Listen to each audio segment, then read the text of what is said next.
નમસ્કાર વિદ્યાર્થી મિત્રો, આપણે નામાના મૂળ તત્વ ભાગ 2 ચેપ્ટર નંબર 3 કંપનીના વાર્ષિક હિસાબ કરી રહ્યા છીએ. તેમાં હવે આજે વાર્ષિક હિસાબ કેવી રીતે ગણાશે એ વિશેની હું તમને માહિતી આપીશ. બોર્ડના પેપરમાં વિભાગ Fમાં આ મુજબની રકમ તમારી સામે હશે. અહીંયા દાખલા નંબર 9 છે ચોપડીનો, બરાબર. એ રકમ એકવાર સૌપ્રથમ તમારે શું કરવાનું, રકમ એક વખત વાંચી જવાની. 31/3/17ના રોજનું કેયુર લિમિટેડનું કાચું સરવૈયું નીચે મુજબ છે. આ કાચું સરવૈયું આપેલું છે, એની વિગતો છે, ઉધાર બાકી અને જમા બાકી આ રકમ છે. હવે વધારાની માહિતીમાં આપણી પાસે બે હવાલા છે. બે હવાલામાં આખર સ્ટોક 42,000, નફાના 50% કરવેરાની જોગવાઈ કરો. અને એવું કહેશે આગળ આપણને કે 31/17ના રોજ પૂરા થતા વર્ષ માટે કંપની ધારા 2013ના પરિશિષ્ટ 3 મુજબ વાર્ષિક હિસાબો તૈયાર કરો. નોંધ જરૂરી નથી, એટલે કોઈ ગણતરી જરૂરિયાત નથી. હવે આ રકમ છે, તમારે સૌપ્રથમ કામ શું કરવાનું, તો કે રકમમાં જે આપણી પાસે અહીંયા એન્ટ્રીઓ આપેલી છે એ એન્ટ્રીઓ કયા હેડિંગમાં ક્યાં આવશે એ નક્કી કરી લેવાનું. ઉદાહરણ તરીકે ઇક્વિટી શેર મૂડી છે, તો ઇક્વિટી શેર મૂડી છે જવાબદારી બાજુએ આવશે પાકા સરવૈયામાં, બરાબર. તો જવાબદારીમાં ક્યાં, તો કે શેર મૂડીમાં. ક્લિયર. હવે એવી રીતે વિચાર કરો. ઓફિસ અને વેચાણ ખર્ચ, તો ઓફિસ અને વેચાણ ખર્ચ એ ક્યાં આવશે, તો કે આ ખર્ચ થયો, બરાબર. ખર્ચ છે નફા નુકસાનમાં આવે, એટલે પહેલાં તો નફા નુકસાનના પત્રકમાં આવશે, એટલે નનનું નફા નુકસાન લખી નાખ્યું. હવે આ કેમ આવશે, તો કે આ અધર ખર્ચા કહેવાય, અન્ય ખર્ચા કેવા કહેવાય આને, અન્ય. તો આવશે અન્ય ખર્ચમાં, અન્ય ખર્ચ. ત્યાર પછી ખરીદી, તો ખરીદી પણ ક્યાં આવશે યાદ કરો, તો ખરીદી આવશે નનુમાં જ આવશે, બરાબર. નનું એટલે નફા નુકસાનનું પત્રક, અને ખરીદી પોતે જ હેડિંગ છે. ત્યાર પછી 10%ના ડિબેન્ચર, તો ડિબેન્ચર છે તો યાદ કરો, વિચારો ડિબેન્ચર શું થાય, તો કે ડિબેન્ચર ઉછીનું નાણું થાય. કાઉન્સમાં કોઈ માહિતી નથી એટલે આ લાંબા ગાળાનું થયું. કયું થયું, લાંબા ગાળાનું. તો કઈ બાજુએ આવશે, તો પાકા સરવૈયામાં જવાબદારી બાજુએ, એટલે અહીંયા જવાબદારી લખી નાખવાનું, બરાબર. જવાબદારીમાં ક્યાં, તો કે ઉછીના નાણાં, ઉના એટલે ઉછીના નાણાં, આવી રીતે કરી નાખવાનું. વેચાણ, તો વેચાણ છે એને કામગીરી ઉપજ કહેવાય, બરાબર. તો કામગીરી ઉપજ કેમાં આવશે યાદ કરો, તો કે નફા નુકસાનના પત્રકમાં આવશે. નફા નુકસાનના પત્રકમાં ક્યાં, તો કે કામગીરી ઉપજ, બરાબર. આ રીતે પહેલાં નક્કી કરી લ્યો બધું. ત્યાર પછી સોફ્ટવેર, સોફ્ટવેર શું કહેવાશે, તો કે સોફ્ટવેર અદ્રશ્ય મિલકત છે, તો એ ક્યાં આવશે, તો કે મિલકત બાજુએ, પાકા સરવૈયામાં મિલકત બાજુએ અદ્રશ્ય મિલકત. કઈ કહેવાશે એને, અદ્રશ્ય મિલકત. ત્યાર પછી મજૂરી, તો મજૂરી ક્યાં આવશે, નન્નુમાં.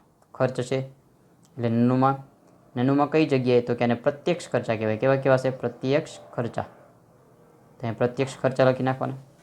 ત્યાર પછી ડિબેન્ચર વ્યાજ, તો ડિબેન્ચર વ્યાજ પણ ક્યાં આવે, તો કે એ પણ નફા નુકસાનમાં આવશે, બરાબર. તો એ ડિબેન્ચર વ્યાજ છે શું કહેવાશે, નાણાકીય પડતર. તો એ નાણાકીય પડતર લખી નાખવાનું. ત્યાર પછી પગાર, તો પગાર એ ક્યાં આવશે, તો કે એ નન્નુમાં આવશે, બરાબર. તો આને શું કહેવાશે, કર્મચારી લાભના ખર્ચા. કયું કહેવાય આને, કર્મચારી લાભના ખર્ચા, તેમાં લખી નાખવાના. પછી બેંક ઓવરડ્રાફ્ટ, તો આ ઉછીન નાણાં કહેવાય, પણ કેવા, ટૂંકા ગાળાના. તો એ જવાબદારી થઈ, બરાબર. ઇક્વિટી જવાબદારીમાં આવશે, તો એ જવાબદારી. આને કહેશું ટૂંકા ગાળાના ઉછીના નાણાં. ત્યાર પછી જમીન મકાન, તો જમીન મકાન મિલકત થઈ, તો મિલકત બાજુએ આવશે. અને દ્રશ્ય મિલકત, કેવી મિલકત કહેવાશે, આ દ્રશ્ય મિલકત. ત્યાર પછી શરૂઆતનો સ્ટોક, તો શરૂઆતનો સ્ટોક છે એ નન્નુમાં આવે. સ્ટોક ફેરફાર ક્યાં આવશે, આ સ્ટોક ફેરફારમાં, એટલે સ્ટોક ફેરફાર. ત્યાર પછી મળેલ વટાવ શું કહેવાશે, ઉપજ, અન્ય ઉપજ. તો નન્નુમાં આવશે. નન્નુમાં કઈ જગ્યાએ, અન્ય ઉપજ. સૌપ્રથમ આ રીતે નક્કી કરવાનું એટલે દાખલો સહેલો થઈ જશે. દેવાદારો, તો દેવાદારો છે એ મિલકતમાં આવે, બરાબર. મિલકત બાજુ એક શું કહેવાશે આને, તો કે વેપારી લેણા, વેપારી લેણા. એટલે સૌપ્રથમ આ રીતે નક્કી કરી લ્યો. આ રીતે નક્કી કરો એટલે તમારો અડધો દાખલો પૂરો થઈ ગયો, બરાબર. એટલે તમારી ભૂલ પડશે નહીં. ત્યાર પછી વિચારી લઈએ આપણે કે ભાઈ હવાલાઓ છે એની ક્યાં અસર આવશે, તો હવાલાની બે અસર હોય. અહીંયા આખર સ્ટોક છે, તો આખર સ્ટોકની કઈ જગ્યાએ અસર થશે, તો કે નફા નુકસાનમાં એક અસર, નફા નુકસાનમાં સ્ટોક ફેરફારમાં, બરાબર. સ્ટોક ફેરફારમાં એક અસર આની. બીજી અસર, તો કે બીજી અસર એક પ્રકારની મિલકત ને, તો મિલકત ક્યાં આવશે, પાકા સરવૈયા મિલકત બાજુએ. મિલકતમાં ક્યાં? તો કે માલ સામગ્રીમાં. ક્યાં આવશે? બરાબર, બીજી અસર માલ સામગ્રીમાં. 50% કરવેરાની જોગવાઈ. બરાબર છે, કરવેરાની જોગવાઈની વાત કરેલી છે આપણે અહીંયા. તો કરવેરાની જોગવાઈ છે એની એક અસર વિચારો કઈ જગ્યાએ આવશે એક અસર એની? તો કે 50% કરવેરાની જોગવાઈ એની એક અસર છે એ નફા નુકસાનમાં. અને બીજી અસર ટૂંકા ગાળાની જોગવાઈ. કઈ કહેવાશે આ? ટૂંકા ગાળાની જોગવાઈ જવાબદારી બાજુએ. ક્લિયર? એટલે આ રીતે રકમમાં પહેલાં તમારે નક્કી કરી લેવાનું. એવું લાગે તો ક્વેશ્ચન પેપરમાં લખી લેવાનું. બરાબર, આવું નક્કી થઈ જાય પછી તમારે દાખલામાં જવું. ચેપ્ટર નંબર 3 કંપનીના વાર્ષિક હિસાબ. એમાં દાખલા નંબર 9 વિશે આપણે ચર્ચા કરી. પ્રશ્નપત્રમાં સૌપ્રથમ શું કરવાનું? તો કે જે રકમ આપેલી છે એ રકમમાં તમારે બાજુમાં લખી નાખવાનું કે કયું પાકા સરવૈયામાં આવશે, જવાબદારી બાજુ કે મિલકત બાજુ, અને કયું નફા નુકસાનમાં આવશે એ લખી અને એના પેટા હેડિંગ પણ લખી નાખવાના કે જેથી ખ્યાલ આવે કે આપણે કઈ રીતે કામ કરવાનું છે. બરાબર, એટલે મેં સૌપ્રથમ છે રકમમાં લખી નાખેલું હતું એટલે મને ખ્યાલ આવી ગયો કે કઈ એન્ટ્રી અથવા કયા મુખ્ય હેડિંગો આવશે. એટલે મેં શું કર્યું? તો કે સૌપ્રથમ કેયુર લિમિટેડનું તારીખ 31/7 રોજ પૂરા થતા વર્ષનું નફા નુકસાનનું પત્રક આમ મેં પહેલાં બનાવીને તૈયાર રાખી દીધું. ત્યાર પછી હવે હું દાખલો એમાં અંદર ગણીશ. વિગત પછી અહીંયા રકમ અને રકમ. મને ખ્યાલ છે એમાં કઈ કઈ એન્ટ્રીઓ છે. બરાબર, પ્રશ્નપત્રમાં મેં સૌપ્રથમ છે એન્ટ્રીઓ લખી નાખેલી હતી. એ મુજબ જે જરૂરી છે એ જરૂરી એન્ટ્રીઓ લીધી. ત્યાર પછી કેયુર લિમિટેડનું તારીખ 31/3/17 રોજ પાકું સરવૈયું. અહીંયા રોજનું આવશે ને અહીંયા પૂરા થતા વર્ષનું આવશે. વિગત, રકમ. ઇક્વિટીની જવાબદારીમાં જે હેડિંગો મારે જોઈતા હતા એ હેડિંગો મેં લીધા. મિલકતોમાં પણ મારે જે હેડિંગ જોઈતા હતા એ હેડિંગો મેં સૌપ્રથમ લખી લીધા. હવે હું દાખલો ગણવાની શરૂઆત કરીશ. તમારી પાસે પ્રશ્ન એટલે કે રકમ એ ચોપડીમાં દાખલા નંબર 9 છે, 151 પેજ નંબર. એ તમારી સામે રાખજો કે જેના કારણે તમને ખ્યાલ આવે કે જે હું એન્ટ્રી બોલું છું એ ક્યાં આપું છું. એટલે દાખલા નંબર 9માં સૌપ્રથમ પહેલી એન્ટ્રી છે ઇક્વિટી શેર મૂડી. ઇક્વિટી શેર મૂડી છે 2,40,000. બરાબર, ઇક્વિટી શેર મૂડી છે 2,40,000. તો આપણે 2,40,000ની એન્ટ્રીઓ આપશું. તેની રકમ છે 2,40,000. તો 2,40,000 આપણે લખશું. આ શેર મૂડી છે એના રકમના ખાનામાં 2,40,000.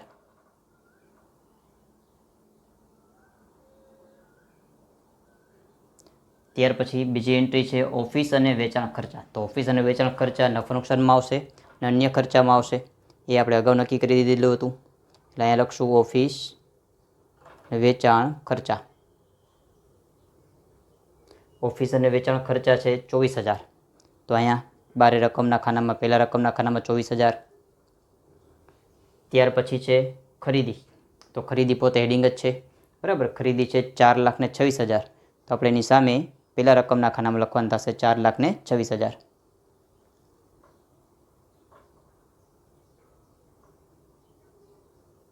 ત્યાર પછી આગળ જતા 10%ના ડિબેન્ચર. તો 10%ના ડિબેન્ચર શું કહેવાશે? તો એ કહેવાશે ઉછીના નાણાં, લાંબા ગાળાના ઉછીના નાણાં. તો લાંબા ગાળાના ઉછીના નાણાંમાં વયા જાઓ. બરાબર, કાઉન્સમાં ડિબેન્ચર.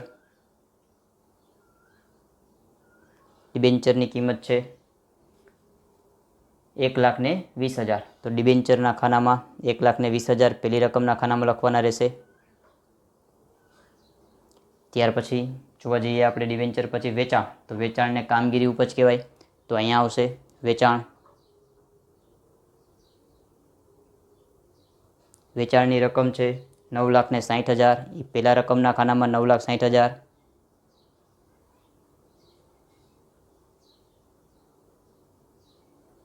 ચાલો, ત્યાર પછી વેચાણ પછી છે સોફ્ટવેર.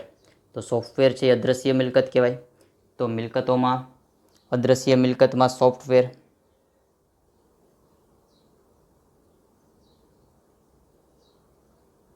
સોફ્ટવેરની કિંમત છે આપણી પાસે 1,20,000.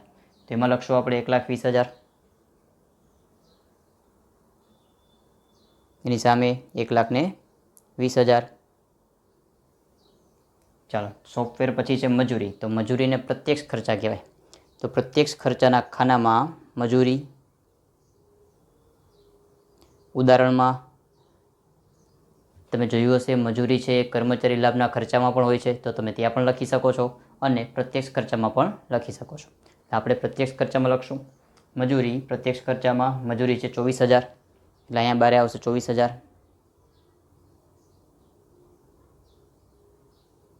ચાલો, ત્યાર પછી છે મજૂરી પછી ડિબેન્ચર વ્યાજ. તો ડિબેન્ચર વ્યાજ નાણાકીય પડતર કહેવાય. તો નાણાકીય પડતરમાં ડિબેન્ચર વ્યાજ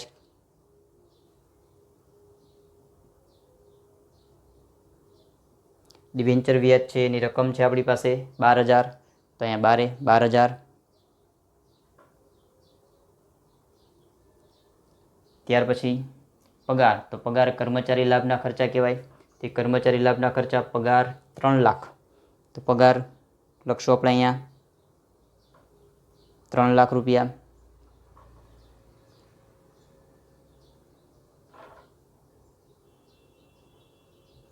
મજૂરીના હતા 24,000. ચાલો, ત્યાર પછી આગળ જોવા જઈએ તો બેંક ઓવરડ્રાફ્ટ. તો બેંક ઓવરડ્રાફ્ટ છે એ શું કહેવાશે? ટૂંકા ગાળાના ઉછીના નાણાં. બેંક પાસેથી આપણે થોડા સમય માટે વાપરવાના લઈએ છીએ એને કહેવાય ટૂંકા ગાળાના ઉછીના નાણાં. તો ટૂંકા ગાળાના ઉછીના નાણાં એમાં આવશે બેંક ઓવરડ્રાફ્ટ એટલે ઓડી. બરાબર, બેંક ઓવરડ્રાફ્ટ છે 14,400. એટલે અહીંયા લખશું પહેલા રકમના ખાનામાં 14,400. ત્યાર પછી જોવા જઈએ જમીન મકાન. તો જમીન મકાન છે દ્રશ્ય મિલકત કહેવાય 2,28,000. તો દ્રશ્યમાં આવશે જમીન મકાન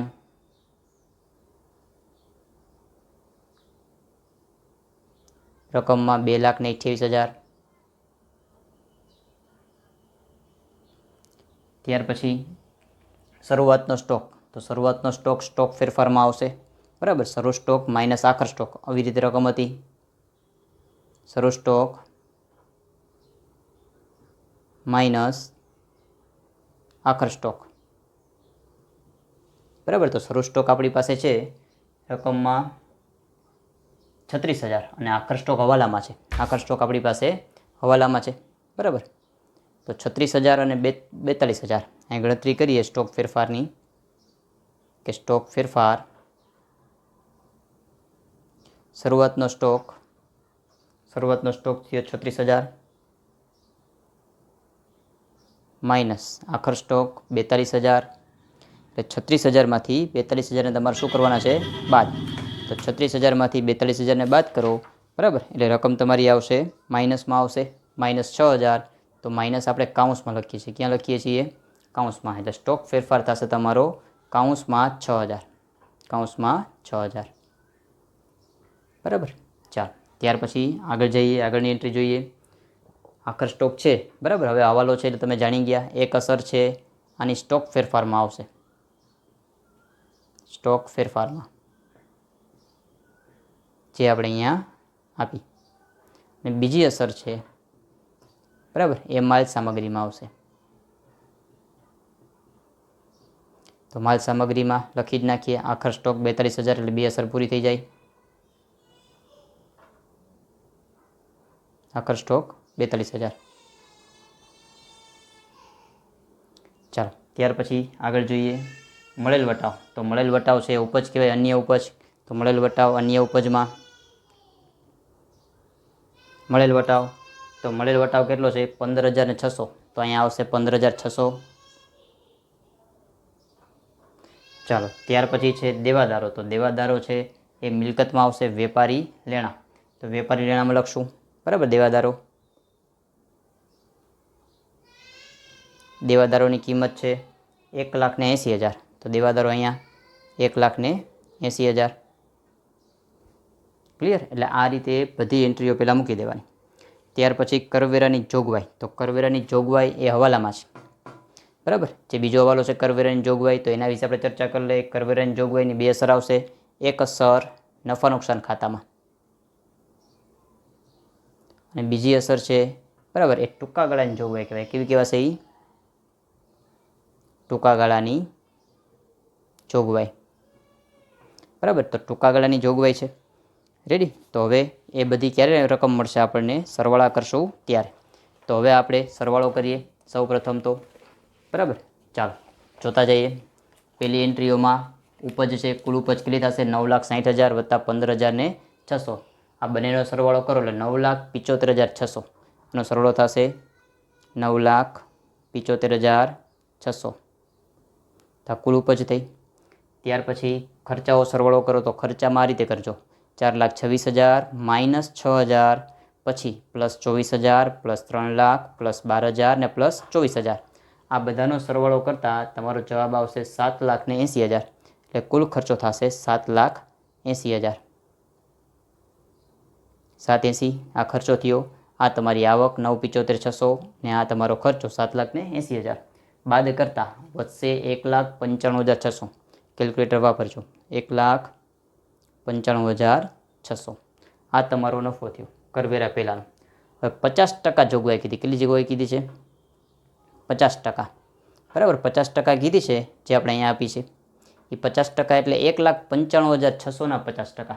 1,95,600ના 50% કરો એટલે જવાબ આવશે 97,800. કેટલો આવશે 97,800. બરાબર તો 97,800 આપણે લખવાના થાય. 97,800 માઇનસ થશે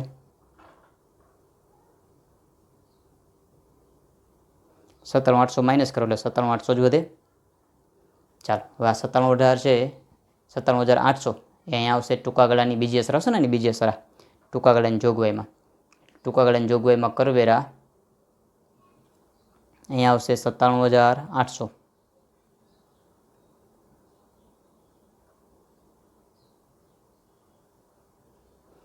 બરાબર બે અસર થઈ ગઈ એટલે આ રીતે યાદ રાખવાનું છે 97,800. રેડી. ચાલો હવે કરવેરા બાદનો નફો થયો 97,800 એ આપણે પાકા સરવૈયામાં લઈ જવાનું. ક્યાં લઈ જવાનું પાકા સરવૈયામાં. પાકા સરવૈયા કઈ બાજુ આવે અનામત અને વધારામાં. અહીંયા લખવાનું નનું પત્રક. બરાબર નફા નુકસાનનું પત્રક 97,800 એ અહીંયા 97,800 તમારે અહીંયા લખવાના છે. રેડી. ચાલો એટલે બે અસરો થઈ ગઈ. હવે એનો સરવાળો કરીએ આપણે એટલે અહીંયા છે 2,40,000 2,40,000 વત્તા 97,800 એનો સરવાળો કરો 3,37,800